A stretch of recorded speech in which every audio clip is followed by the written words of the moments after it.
Good morning, guys. So at the end of yesterday's video, on that one when I was fixing this Mazda, I included that they released my father from hospital. So the situation with him is actually, I went there 2 p.m. to pick him up. The nurse told me that the doctor has to do his checkup thing and medication or whatever. So I told him, okay, come back home because I'm busy. I'm waiting for the car to be delivered, which is there. It's already here, another Mazda. What a surprise. So I came home and told them, like, let my father know when he can come home so that he can call me. And then he texted me that they won't release him yesterday because his blood work is not good, so they put him on medication and antibiotics, this and that. So yeah, that's the case with him. But let's come back to this one, this Mazda. So let me switch the camera and explain what's going to happen today. So this is the follow-up video for the yesterday's video where I removed the valve cover from this one, and I told you that I'm going to remove the intake camshaft and the exhaust camshaft as well and clean everything because it is like fairly dirty. And anyways, I'm going to change the oil strainer, so I don't mind anything getting down to the oil pan as I'm going to clean it anyways. And as always, I want to do a proper job that I can be proud of, and the customer is happy, the client is happy as well. So yeah, I'm going to remove both of them. Obviously, I'll show you how to remove if you are just replacing the exhaust camshaft. I'll show you how to do only that. As some of you wrote in the comments that yeah, I was right, I don't need to put that in time, which is correct. I don't need to do it, but I still need to make those camshafts to be in relation with each other, in correct relation. I'll show you what I mean by that and how to do it. And then I want to do this one today, finish it, cleaning it, putting it back together so that I can start it up and move it out, because today another Mazda is coming for carbon cleaning, which I'm going to do tomorrow. So tomorrow is a carbon cleaning day, and I still need to do that one, diagnose it. I may record a video later today because I think I know what's the issue with it, and I want to let you know like how to check it, what to look for, how to diagnose your car if you are doing it on your own.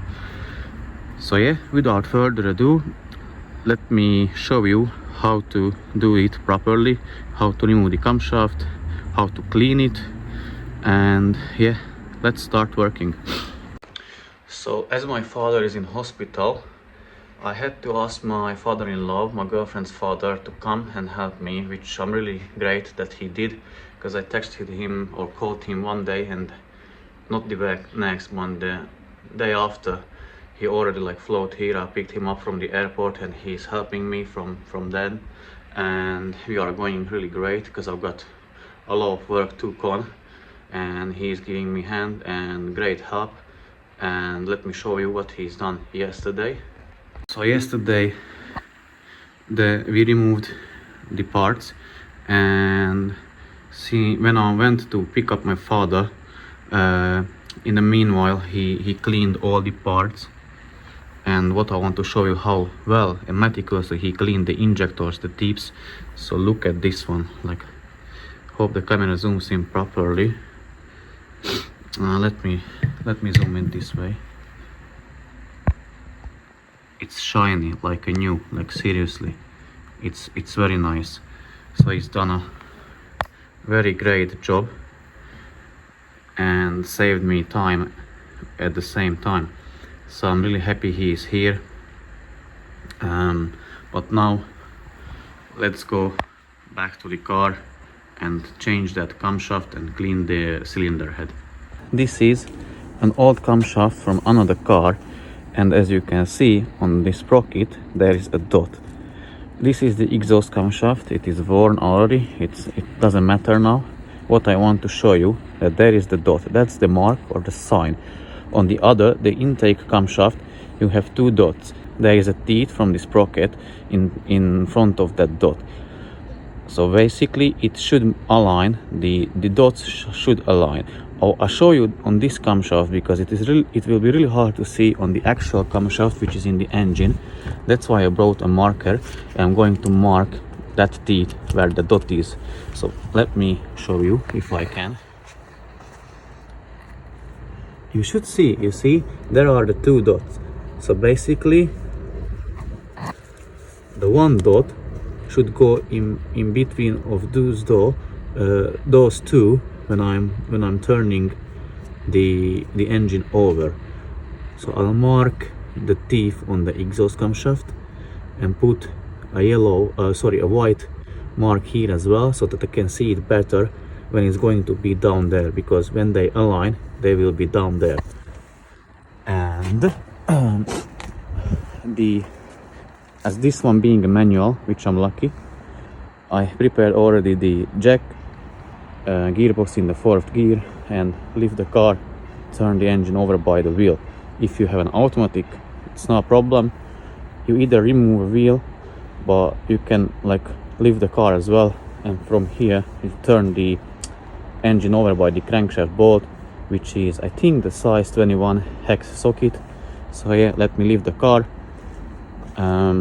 put marking on the sprockets, and then turn the engine over so that they align, and I can remove the exhaust camshaft sprocket.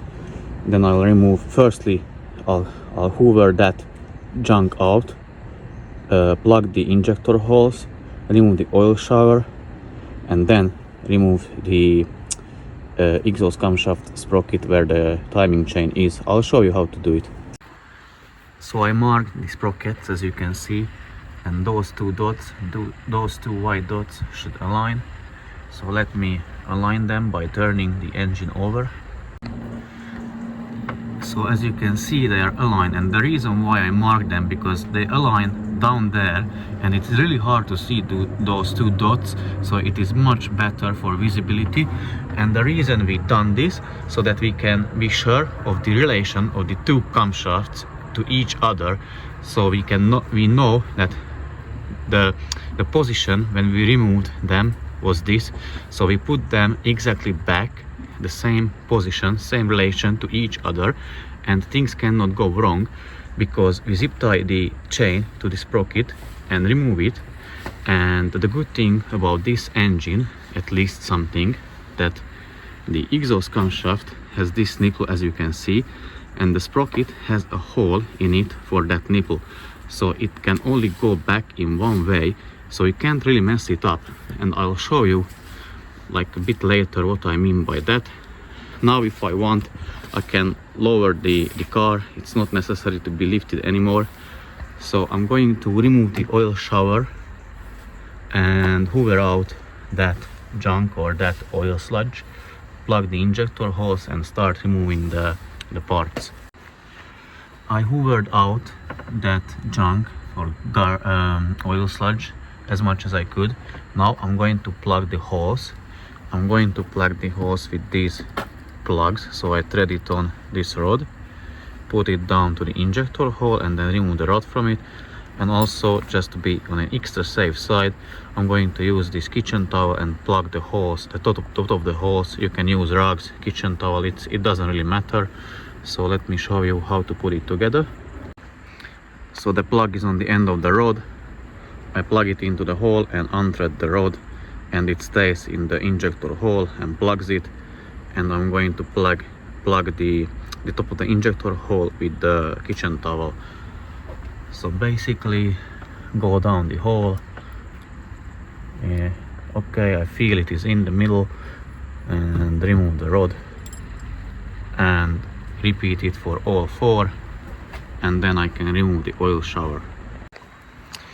Injector holes are plugged.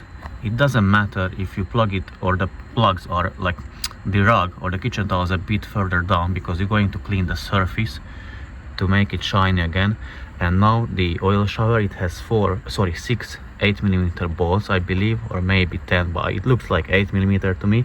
So here, here, here, here, here, and there. I'm going to remove it, and then I can finally remove the camshafts. the bolts are removed, and as you can see, 4 are identical and another 2 are identical, because here is from these are the first 2 bolts and oil comes through them. There is the oil passage, so oil comes and skirts or showers the camshaft. So now I can remove it, and the exhaust camshaft is exposed, and you can see how worn it is. Now I'm going to remove the journals. For you, just for the video's sake, I'm going to remove only the exhaust camshaft journals and remove first the exhaust camshaft, in case if you are only replacing the exhaust camshaft, so for you to see how to do it without undoing the intake camshaft journals.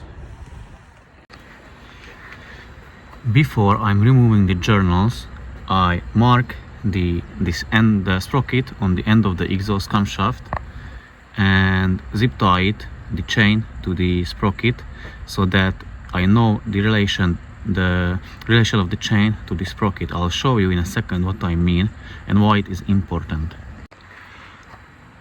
Sprocket marked and zip tied. The zip tie is needed so that the chain stays on the sprocket the same way, so it doesn't jump the teeth, and the marks are needed so we are extra sure or extra safe that we know the relation of the chain to the sprocket. So basically, if it by any chance would jump a teeth, we can see that we put the marking on that chain, and on the opposite side of it we put the mark on the sprocket. So if it jumps, we know we have to put them back there. I always like put 2 marks, it's easier or safer. You can use only 1, but it doesn't matter, use 2 if you can.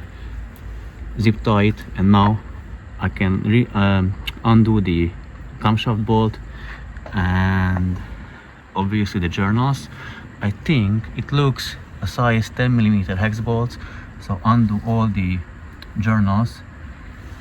No, first undo this big bolt for the camshaft. So there is a hex part there on the camshaft that needs a size 23 spanner, and this one is a size 70mm spanner. So hold against there while undoing the camshaft bolt. I'll give my phone to my father-in-law and he will record it how to do it, and then I'm going to undo the journals. So now I'm using a size 23 spanner, put it on the hex part of the camshaft, size 70mm spanner on the camshaft bolt, and undoing it whilst holding against with the 23mm spanner.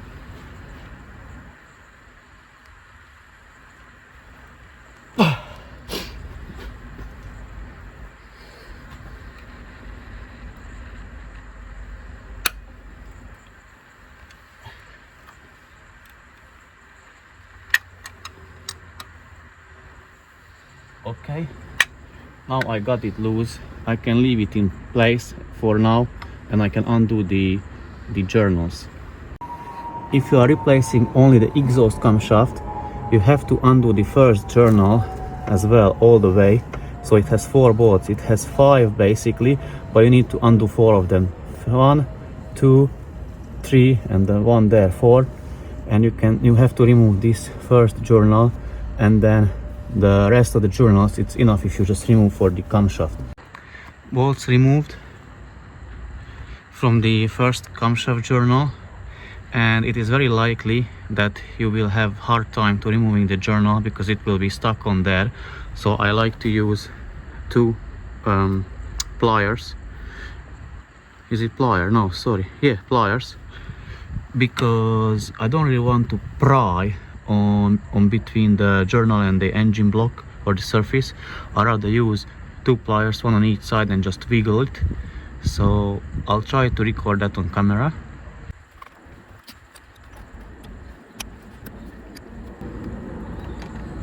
Okay, and it is removed. Now to the small journals of the exhaust camshaft. You don't need to worry of the order of them. I wiped them down for you so that you can see it is marked. So it says E3, E4, so that's the order. So exhaust camshaft journal 2, 3, 4, 5.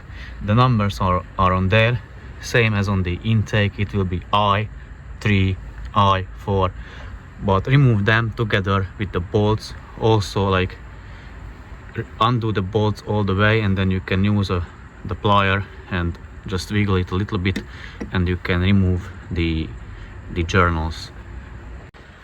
The camshaft journals should be easier to remove, as the camshaft push them a bit up higher when undone the bolts. So wiggle it and then remove it just like that with the bolts together, and then place them somewhere safe, and then undo the main bolt. I'll show you that. So let me remove the camshaft journals and I'll come back. The camshaft bolt is removed, and now I can just pull the camshaft sprocket. I'm going to touch it where there's no marking, so I don't like wipe it off, and just pull it basically off of the here, and I can let it sit there. It doesn't matter if it moves, because we already know the relation of the chain to the sprocket, and it's supposed to be fixed by the zip ties, so it won't move. Don't worry about that.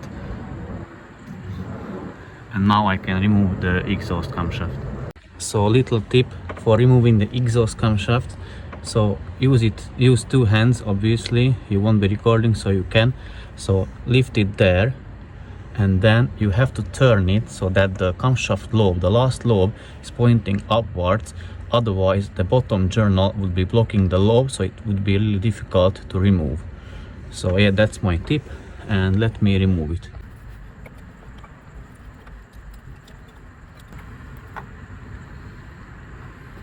And when you removed the exhaust camshaft, there is a kind of adapter. I removed that because I'm going to clean everything there. But make sure that you put it back when you're putting back the exhaust camshaft. But now, for the time being, I'm removing it. Yeah. And then I'm going to remove the intake camshaft. Basically the same. It will be much easier. So remove the bolts, remove the journals, and I can lift off the intake camshaft. So now both camshafts are removed, and as you can see, it is like fairly dirty from inside, so was a good decision that I removed them. I'm going to clean it like very thoroughly and meticulously, properly. And now the next steps, you can disregard those big rockers or rocker arms.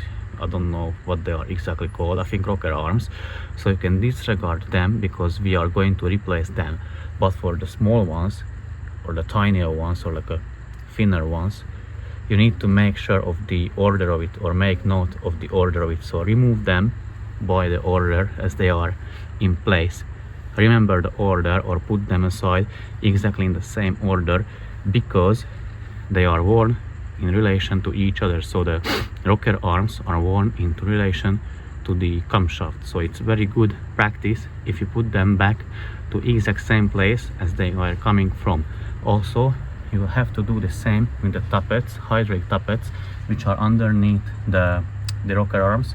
I'll show you that as well. And on the intake side, you need to, because you are keeping all of them, so you need to make sure of make note of the order of them, and put them aside in the same order, so that you can put them back to the place where they're coming from. The removal of these rocker arms are like fairly straightforward, easy. Just lift them and they are removed. And those are the hydraulic tappets there, and they will be removed in order as well. So you can throw it to the bin, this one, or disregard. You're not going to reuse it, but you are going to reuse the small ones like that. So you need to make sure of the order once again. Rocker arms removed. Now the tappets. How you remove them? You basically just pull on them. So yeah, they are pulled. So I put it back because I remove them in order, or or make note of the order, because of these ones you have to. So remember the order where you removed them from, also on the exhaust side as on the intake side as well. I'll explain that in a bit. So here is how I organize them. That's the exhaust side, intake side.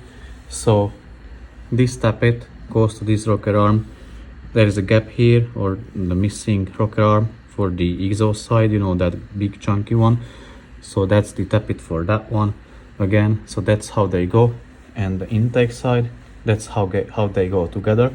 And the reason you need to keep the order for the exhaust camshaft side, these matters, because anyways, like, you are replacing the camshaft, but the rocker arms are worn to the tappets because it attaches here. So this can be worn, and the head or the tip of the tappet can be worn. So they are worn in relation to each other. That's why the order matters. And here the intake rocker arms are worn to the intake camshaft. We are keeping that camshaft, so that's why the order of these matters. And also the same thing, the tappets are worn to the rocker arms as well, so that's why their relation matters, or the order matters. Obviously they will be cleaned, and as I said, the order matters here, but I can put them down anyway because there are marks on there, so there are numbered. So for example, exhaust journal number 2, number 3, and stuff like that. So they are numbered, so you can put them back where they were coming from. And yeah, that's the intake camshaft. I can show you the exhaust camshaft, which is here, so you can see how it is worn.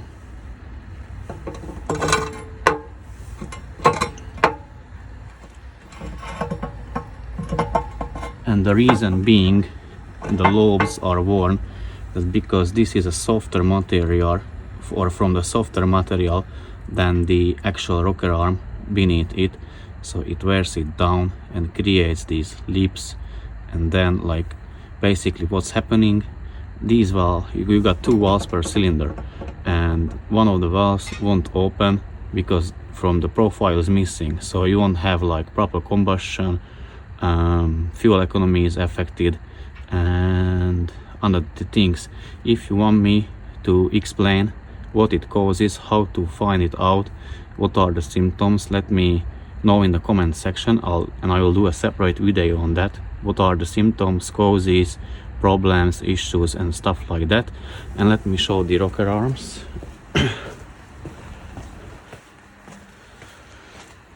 So the reason why we are replacing these, as you can see, the top is worn. They are scored because of the lip of the exhaust camshaft. And also, like, what that oil dilution does, as you can see, there are big chunks. Let me pick one up. Okay, so this is a carbon chunk, oil sludge. It is solid. So imagine it, by the time passes, it gets solid. It gets solid on the top as well, but as it is washed down to the oil pan, it gets solid there. And then the oil pickup tube picks it up, blocks its passages or its way, so the oil pump cannot push enough oil to the engine, cannot maintain the oil pressure, and you spin a bearing, and it leads to catastrophic engine failure. So now I'm going to clean everything there, and then putting back the new parts, obviously cleaning the old parts, and I'll show you that one as well, how to do it. So these are going to be your tools to cleaning that engine, top of the engine. So this is a liquid moly carbon cleaner. It is very expensive, or like expensive, but very good stuff, trust me. And the detailing brush and the nylon brush. Don't use wire brush there, especially on the journal areas. You need to be very careful with them. You may use like a copper wire brush there on the other surfaces, because anyways I'll use on the top of the engine surface or the cylinder head surface, I'll use a wire brush, like a brass wire brush, just to polish it or clean it. But be very careful with the journals. And yeah, so basically spray it there and then start brushing, and it should clean it. You can also use like a brake cleaner.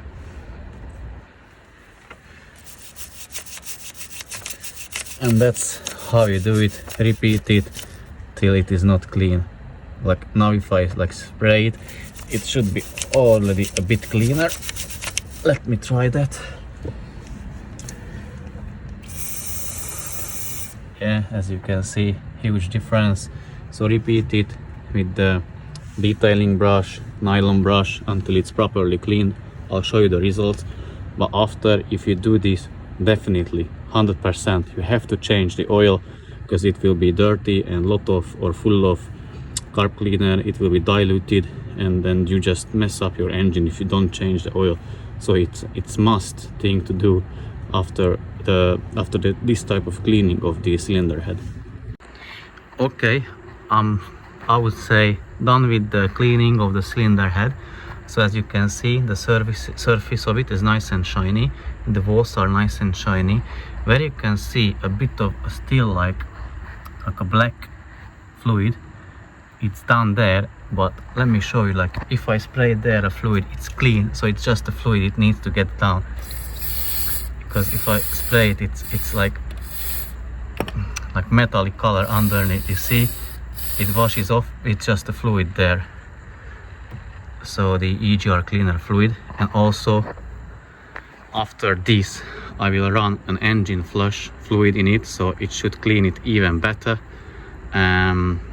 So when putting the camshafts back together, I will lube the journals with fresh engine oil, also the lobes of the camshaft as well. And I still need to get the injector holes cleaned. Once I'm done with that, I can start reassembling everything back together. Okay, now if you remember, I got the injector washer stuck in the first injector. I'm going to use this tool to get it out. So basically it is a slide hammer for injector washers. It has a thread on the end and a cone shape end. So I just put it in the hole of the washer, thread it in and start hammering this one out, and it should come off. I already removed the plug from it, and now I'm going to remove the washer.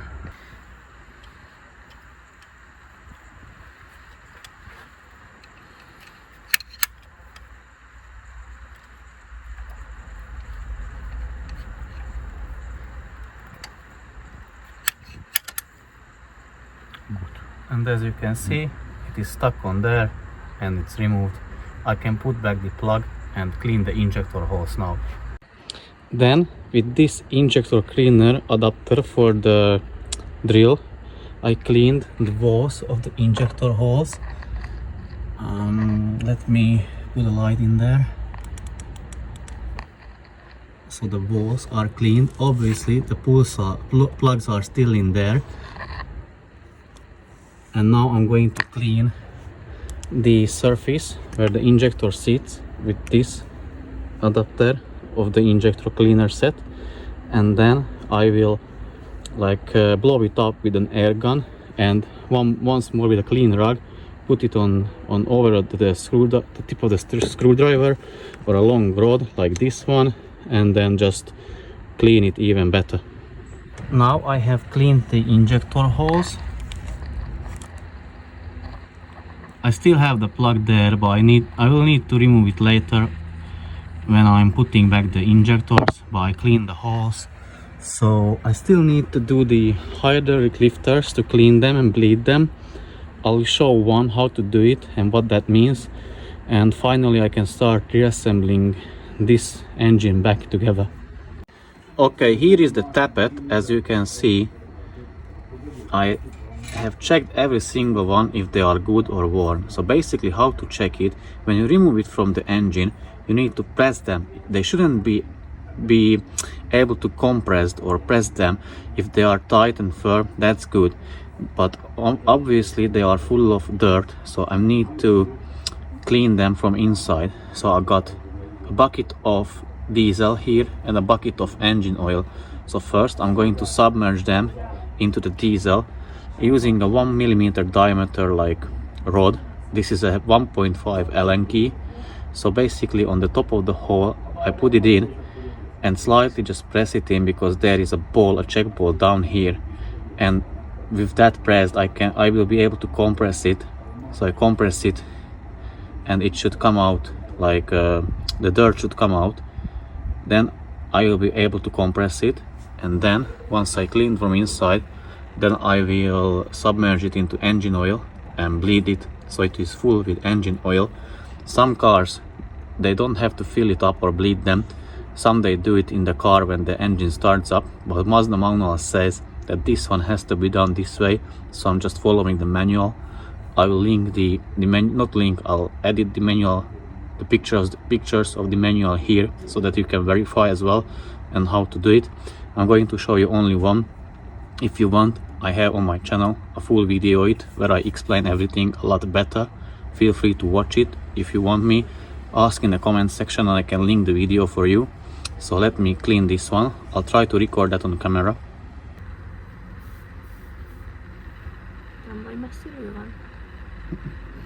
So now the old dirt is coming out. So do it a couple times.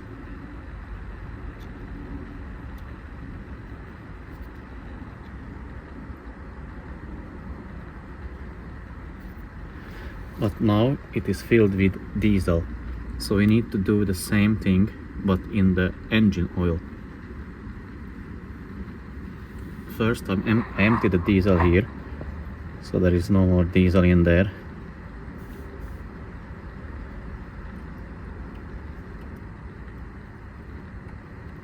Wipe it down, clean it, and then do it in the engine oil. I just wash my hands. So basically I'll show how you clean it, and you fill it up with engine oil. Then once you bled the diesel out of it. Okay, the parts are put back now, the tappets and then the rocker arms, as you can see. And I don't know if you're able to see, but I lubed with engine oil the journals and the surfaces of each of the rocker arms. And yeah, now the new camshaft is ready to go back. I don't know how much I will be able to record further because it's getting late and I want to get this one done. But if not, don't worry, I've got very likely another one with the same issue. So if I won't be able to record anymore, I'll do that as the how to put everything back together with the torque specs and everything. So basically I'm going to put now first the intake camshaft, exhaust camshaft, journals, tighten them down as they are supposed to be, sprocket, oil shower, and I can put back the valve cover and the rest of the stuff. The camshafts are in, journals torqued down, so it's a two-stage. I can show you I can tell you the stage. First stage is 6 Newton meters and the second stage 11 Newton meters. So you start with number 3, so first, second, third, fourth, fifth. That's the order, but I will edit the picture of it here. I put back the sprocket. Basically there is a tensioner down there. You cannot see, I'll show you on the other car better how to put it back. This is more like how to remove them, and that will be how to put this back together. But with a screwdriver you push it and then it allows you to pull that sprocket a bit up and push it onto the camshaft. I still need to tighten or torque down that bolt, feed back the oil shower, and then basically I can put back the valve cover and the rest of the parts. What I wanted to let you know, like a very important note, make sure once you put these one back together as it is now at this stage, crank the engine over like manually by the either ratchet or by the wheel as I do it, and check if it is moving freely. The valves and the cylinder, sorry, the valves and the pistons are not touching. That's first tip. And the second tip, which already happened to me, so you can avoid it by listening to my advice, is when you put back the camshafts, you check those the rocker arms, so that they are sitting properly on the valves. Because it happened to me that I assembled everything back together, fired the car up, it started, but it had rough idle, but only the idle was rough, everything else was okay. I couldn't figure out what was wrong, so I was looking for everything And basically I pulled the spark plugs, the glow plugs, and checked the compression, and cylinder 3 didn't have compressor, it was 0. So what that meant, obviously somewhere I have must made the mistake, and then I was thinking obviously somewhere there. So I guessed that the valve is open. So when I removed the valve cover again, I noticed that this one, the exhaust rocker arm, was a slightly, or maybe the intake, I'm not sure now, but one of the rocker arms was slightly tilted that way, and it was always pushing on the valve, so it was always open. That's why the gas or the compression could escape. That's why it had 0 compression. So yeah, but I guess for this video this is it. I'll show you once the car will be running, but I will assemble that back together without recording it. I can, if you ask in the comment section, I can let you know the torque specs for various, like, I don't know, like fuel lines and this valve cover bolts. But I want to still finish this car today and fire it up, park it outside, and bring the other car back inside so that I can start work on it tomorrow. I give you another tip. For that bolt, the camshaft bolt, it is really tight space to put the torque wrench there, depending what kind of torque wrench you have and how shallow the sockets are. So there's a chance that you won't be able to fit your socket and the torque wrench there together. So you either have a torque wrench where, let's say, the this end is like open and you insert this kind of crow's foot spanner, or you do it the way I did it.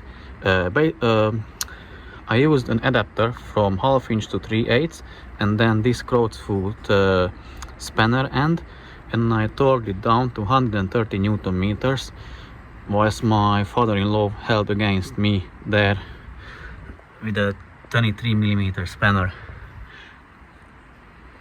Now I'm putting back the injectors. You see the new washer there. I don't know if the camera zooms in, but you can see there is a little bit of Vaseline. So I put a little bit of Vaseline on the tip of the injector, put back the washer so it stays on, doesn't fall off.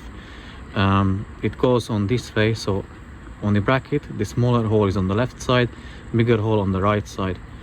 Press it on onto the studs, push it down all the way you can, and I'll show you how to do the tightening specs or sequence on one injector, and I'll do the rest off camera.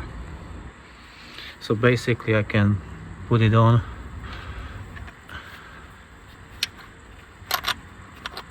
Yeah, now I need to push it. Yeah. Obviously don't forget those tiny little washers, the half moon or whatever you call them, half moon washers. Put them back and then put back the nuts for the injectors. So the washers are on, nuts are on, and as you can see, leave a tiny bit of space there between the washer and the nut. And the specs goes like this. You need to tighten this nut, the left side one, to 2 Newton meters, then release it 90 degrees. Then tighten the right one to 2 Newton meters, and then tighten it further 230 degrees. So let me show you how I do it. So tighten this one to 2 Newton meters.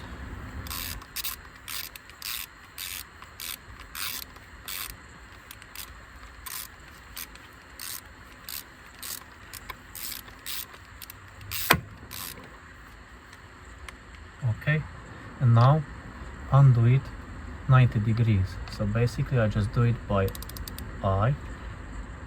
Yeah, that's a 90 degree. Then tighten this one to 2 Newton meter.